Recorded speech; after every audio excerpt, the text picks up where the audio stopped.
বিধান উপাধ্যায় চিরকালের মানিকদার ছেলে বিধান বারাপুরীর বিধায়ক আছেন এবং এখানকার মেয়রও আছেন। আমার এখানে অনেক নেতৃবৃন্দরা উপস্থিত আছেন। पर्व में भी आते हैं, काली पूजा में भी आते हैं। आसनसोल में जब भी जो कपड़ा मकान के बेच देगा, उन्होंने सबको बेच का मजदूर अगर रुपया ना मिले तो आप रुपया नहीं दिया, बोलते तृणमूल चोर है। आप देखो, साबुत देखो, ले आओ महाराष्ट्र का साबुत, ले आओ उत्तर प्रदेश का साबुत। आपको कितना पहचानता हो, हम ज्यादा पहचानता हो। ऐसे के लिए कहा एक बात मत करना, फिर अगर ये बात तुम करोगे तो एक ही माँ बहन का वोट, भाई का वोट भी नहीं मिलेगा। लक्ष्मी भंडार चलेगा और जिसको 60 साल हो गया और सारा जिंदगी भर उसको मिलेगा, पूरा जिंदगी भर माँ बहन को सम्मान मिलेगा।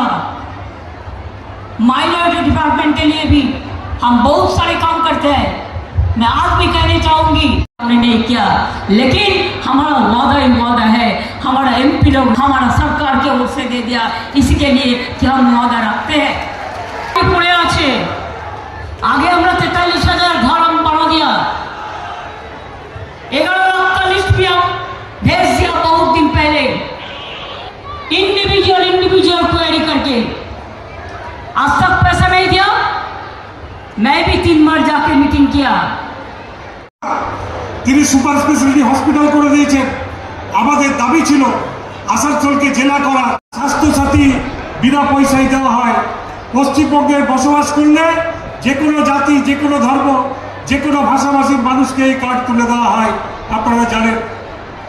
আজ আপনাদের আশীর্বাদে মুখ্যমন্ত্রীর দায়িত্ব নেওয়ার পরে পরপর 3 বার আপনারা আশীর্বাদ করেছেন এবং আজকে বলতে পারি যে মমতা বন্দ্যোপাধ্যায় যে কাজ মানুষকে সঙ্গে নিয়ে করেছেন, ভারতবর্ষের কোনো মুখ্যমন্ত্রী আজ পর্যন্ত করে দেখাতে পারেনি।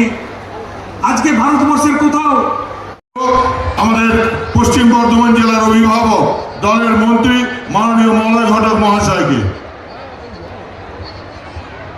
নমস্কার।